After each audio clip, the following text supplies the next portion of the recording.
episode 10 of season 10 of Married at First Sight UK. It's just really cute how they're just vibing together, particularly how from where they've come from on that honeymoon and stuff, and what I was thinking of from the wedding. Sarah and Dean. And apparently, you know, they've been doing really well. They've been hand holding and cuddling. What are you saying? What are you saying? What is this saying? I just put here, knew it. Because I'm just like, I knew this was too good to be true. I knew it. What makes it even worse is that Nelly is at home, injured, in pain, and you've left her. Whilst you can go and recount this juvenile dead story like no one asked you for, that's pretty gross. Maybe it's just me saying that I'm talking about like, and Julia Ruth is like, well, that would be me. Maeve, Devani, and not one of them backed her. And like Mel said, the worry is that when you don't get nothing, you're happy to get anything. Welcome, people, thems. So this is episode 10 of season 10 of Married at First Sight UK. And this is yesterday's episode. So this came on Thursday. I don't think there is one today. So I think we have to wait until Sunday, I think, before there's the next one, maybe Monday. So this is the dinner party. Last episode we saw, there was that whole ending where Stephen is vexed and cussing off everybody. But prior to any of that, it's Maeve's 30th birthday. And Joe, the sweetheart that he is, has got up and has made like, well, some salty ass pancakes, but you know, it decorated the apartment and stuff. And she's just like, no guy has ever celebrated my birthday with me like this before. Nobody. And it's just really cute how they're just vibing together, particularly how from where they've come from on that honeymoon and stuff, and what I was thinking of her from the wedding to where she is now. I'm hopeful for them. I really am. Then it goes to Sarah and Dean. And apparently, you know, they've been doing really well. They've been hand holding and cuddling. What are you saying? What are you saying? What is this saying? Which I never thought I'd see that happen, like at all. So the intimacy thing has obviously helped. But there's been an argument. So when Dean starts explaining what the argument was, he's like, they came back from intimacy thing or whatever, and they were doing some recording. So there's some other people as part of the recording team, producers and whatever. Not producers, but other people part of the Married at First Sight recording team. And apparently she said, if you were straight, I'd be all over you. You know, which obviously was hurtful for Dean. And then I think he must have asked her, you know, like, do you think it will ever be me? And I think she must have said, no.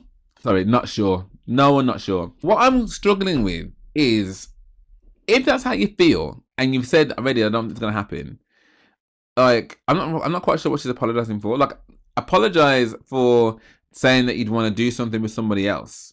Like, that's disrespectful. Like, I think that's what you should be apologizing for. But if you're apologizing for, I'm not sure where that's going to come, well, you've already said that, haven't you? So I presume the apology must have been for the fact that she disrespected him in that moment. But again, another piece of disrespect. How much more disrespect do you need to take, Dean, before you're like, do you know what?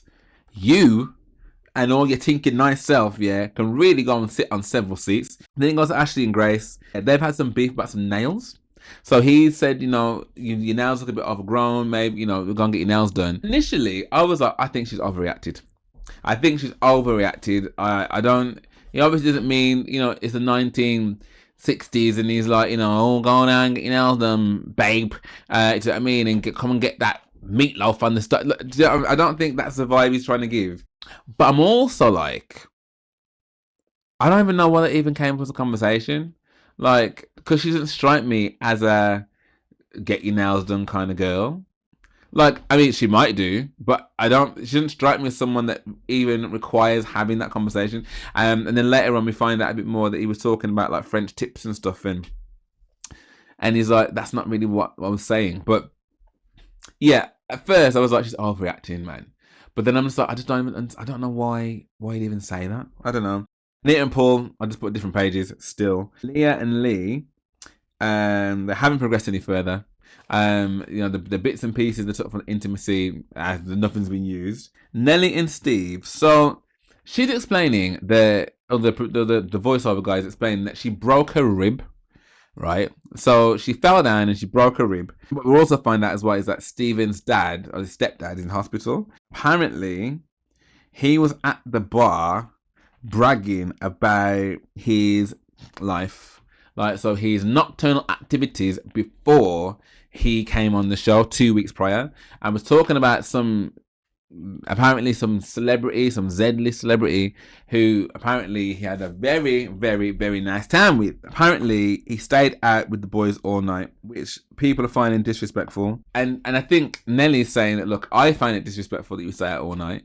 Because ultimately all I wanted to see and all I needed to see was my husband. I'm in a lot of pain, and it would have been good to see you. And he's like, look, I've already, already, you've not been my priority this week, and I know that's bad. And he's like, and I hold my hands up to that, but obviously I've had stuff going on. If anyone says anything to me tonight, I'm just going to dismiss their opinion anyway, because I really don't care what they think. I think she's starting to get really concerned here because he's being really quite hostile. I can't imagine at any point why you wouldn't care about your wife who has hurt herself.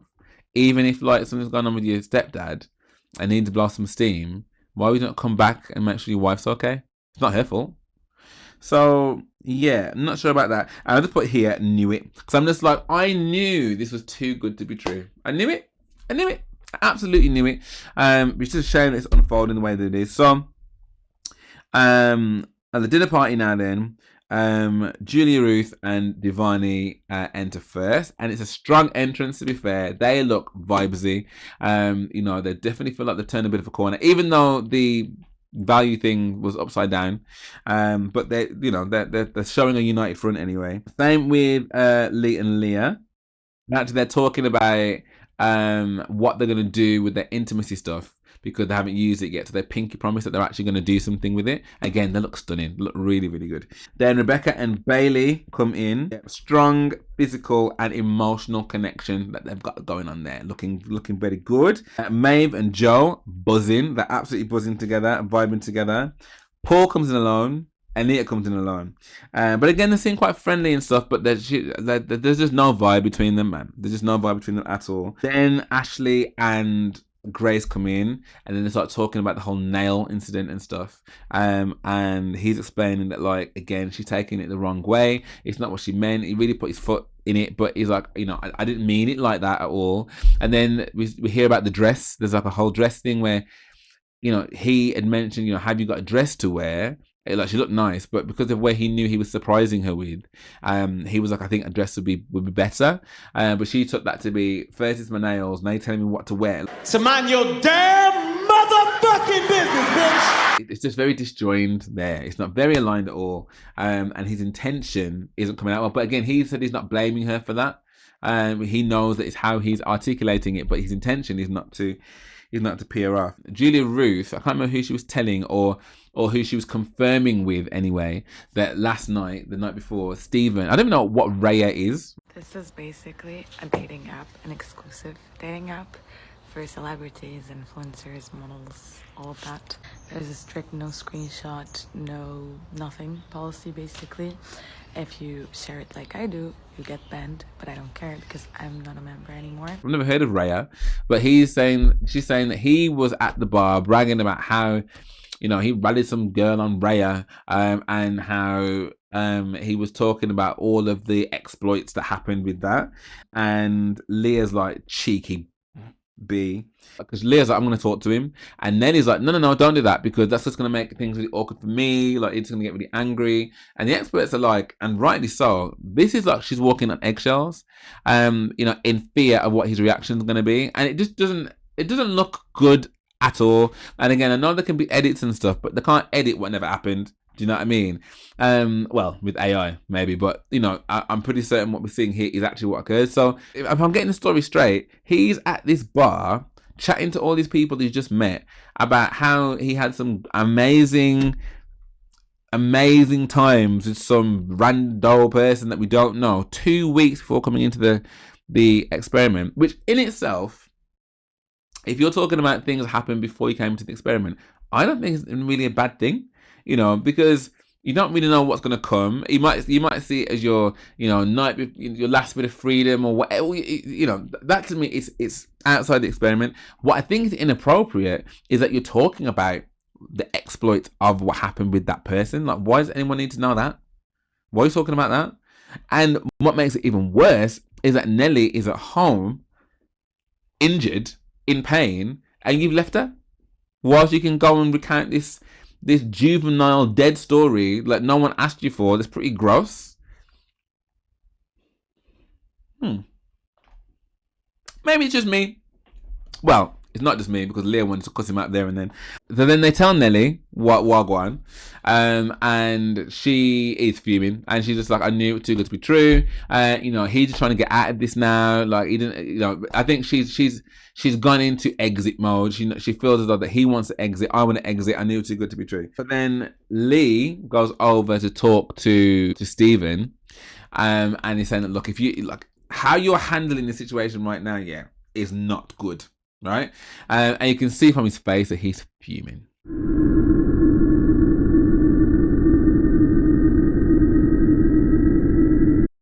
He's absolutely fuming. Like I don't appreciate people coming over telling me nothing, to be honest, because I don't understand why everyone's getting involved in my business. Sarah and Dean come in, and as they settle down and stuff, you know, because they're holding hands, you know, the boys are really filling up Dean's cup, which is amazing, and the girls are listening to like Sarah. She's like, you know, I'm still not sure where it's gonna go, but you know, we're getting on better and stuff. So it sounds a bit more hopeful, but you know, the rest of us watching are like, this ain't going nowhere. Nelly and Stephen then go have a conversation. So she kind of confronts him, and he's being kind of smarmy with her, really, to be like, I don't really know what their vibe is, and she's just like, I just think it's really ridiculous that you're going to be standing at a bar chatting about how you've had this, that, and the other with this girl, while I'm at home with a broken rib, looking for you.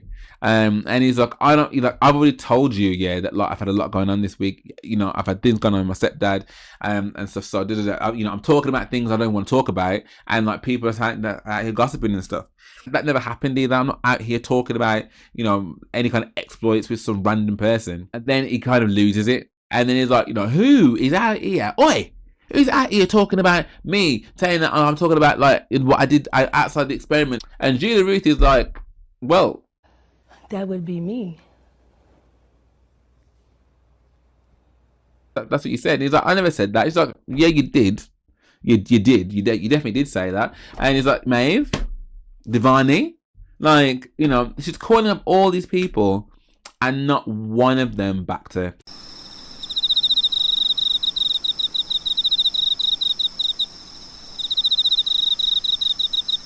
So again, I don't know if it's the edit or whatever, but not one of them backed her, to the point where she had to be like, Devani, somebody. She's like, you know, I'm not lying about this. She's like, I'm not making it up. You said that. And he's like, I never said that.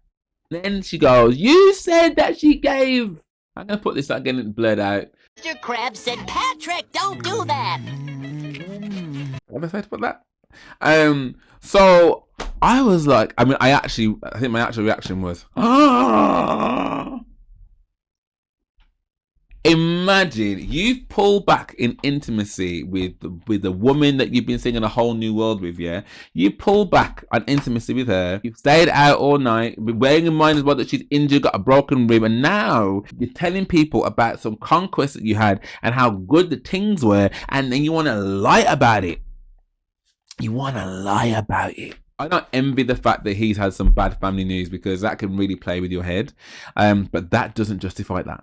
That's not, you're not out here talking about like, you know, your kids, or talking about you know your innermost feelings about Nelly or the competition, the experiment, or you're not talking about any of those. You're talking about some Zen celebrity that gave you that and then in natural you know, guilty behavior, like rather than acknowledge what you did, you get louder, more vexed, and storm out and call everybody C-bombs. F everybody. All F in the... Who are you? I know that everyone's got like, as you said, you know, you're going to see a side to me you don't like. All right then, fam. I think, yeah, you're right. Yeah, don't like that. Don't like that at all.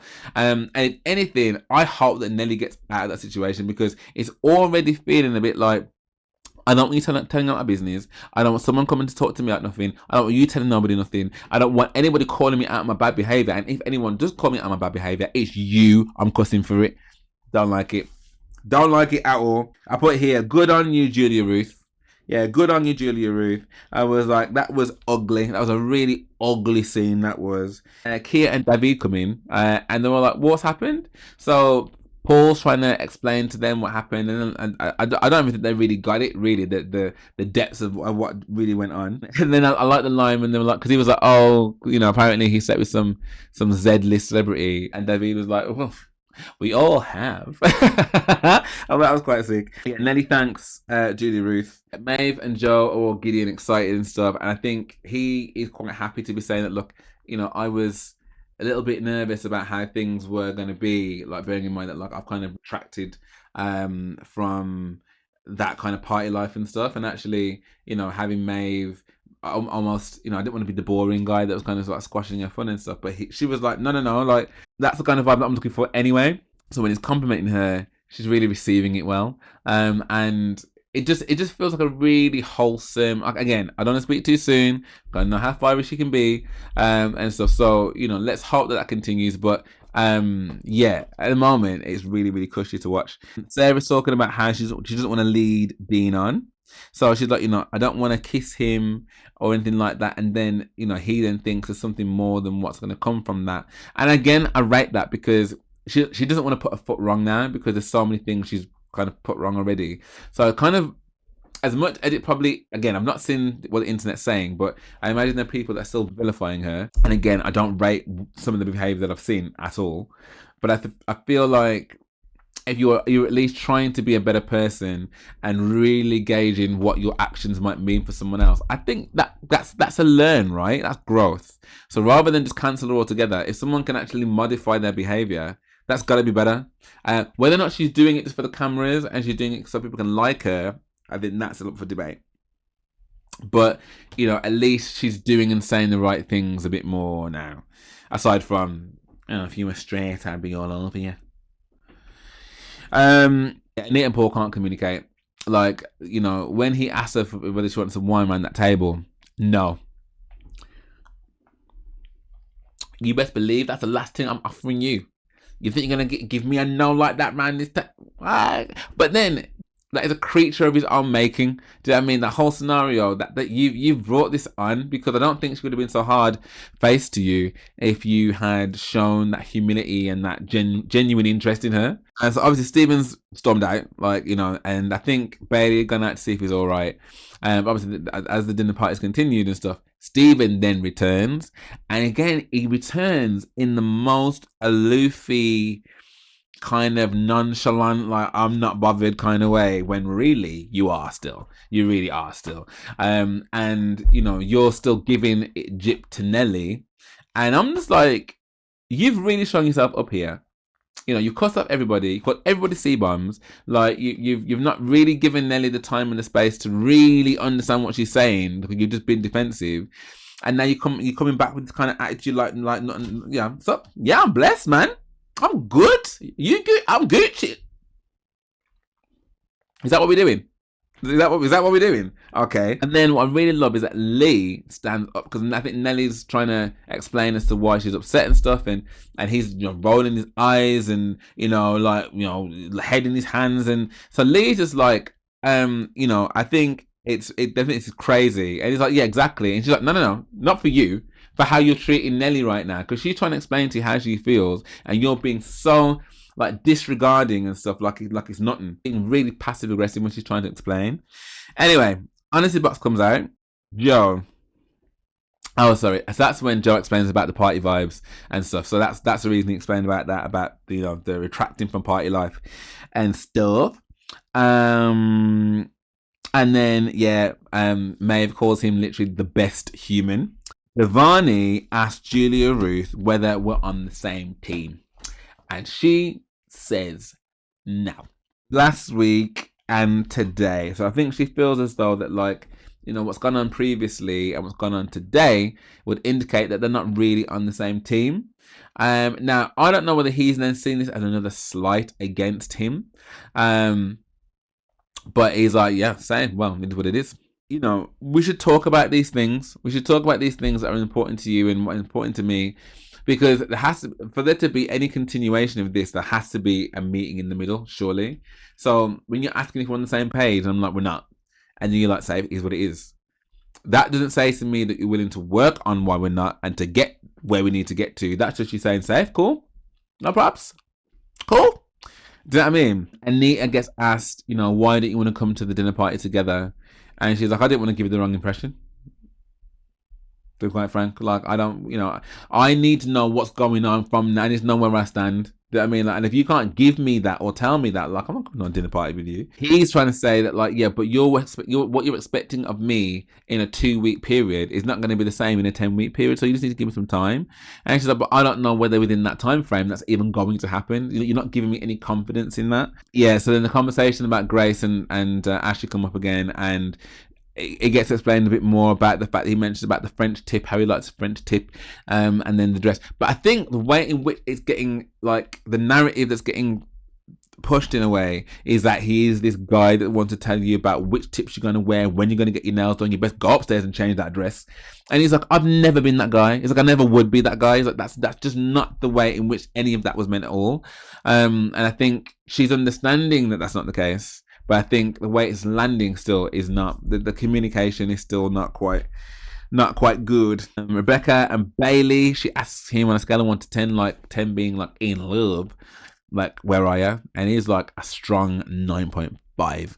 And again, like, it's early, but maybe that's how he really feels. Like, I don't know.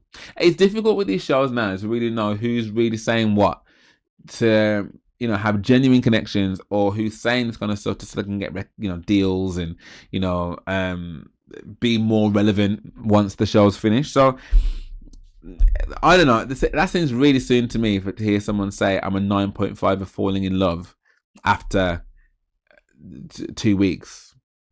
But okay. Dean, any regrets? And she says, yeah, the comments she's made and the argument that they've had, but they gloss over it quick, to the point where the rest of the table don't even know what the argument was about, I don't think, because they didn't even touch on what the argument was about. Obviously, the boys will know because he told the boys, and they were like, any partner of mine that's talking about who they'd want to do over me, I'll be raging. So, you know, I think, again, like the expert said, he's very quick to kind of dismiss his own feelings. And like Mel said, the worry is that when you don't get nothing, you're happy to get anything. And that he's going to be willing to accept any morsel from her. It's a bit like that thing that Eddie Murphy talks about. Go to the whole... Here we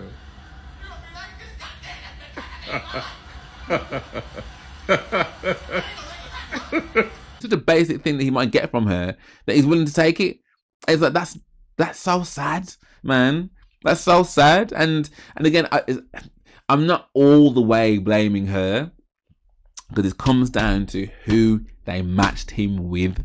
And you've got to understood, like, if you've matched someone, again, if I've said to you that, like, I like my bigger guys and and then I come on a show like this and start treating them like that, well, then that's all on me. That's what you told me.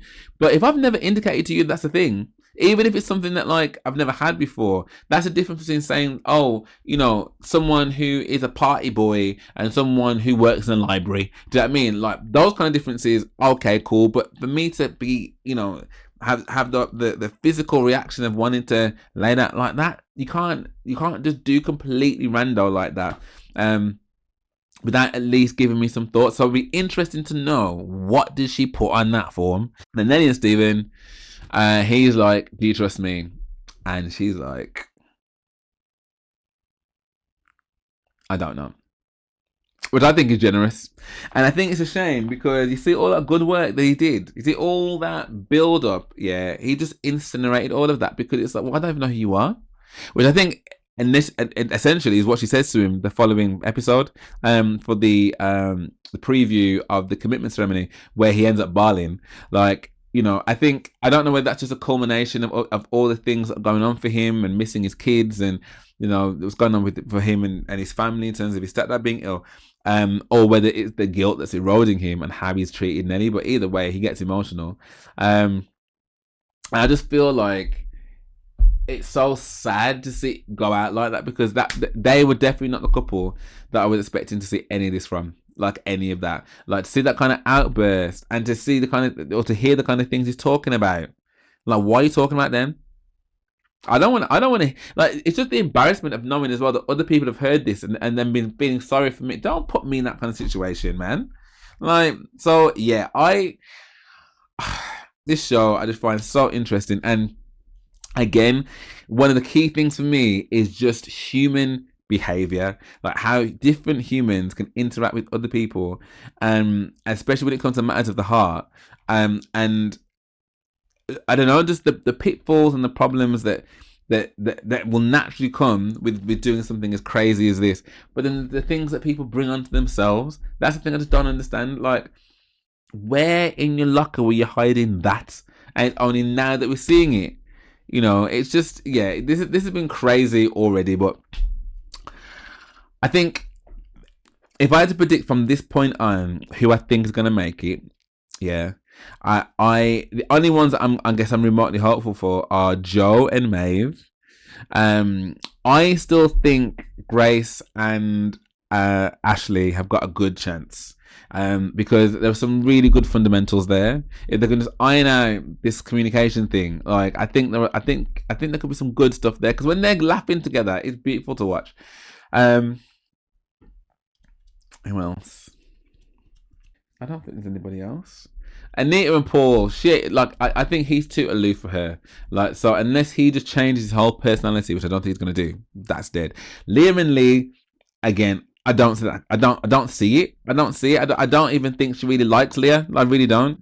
Devani and Julie Ruth.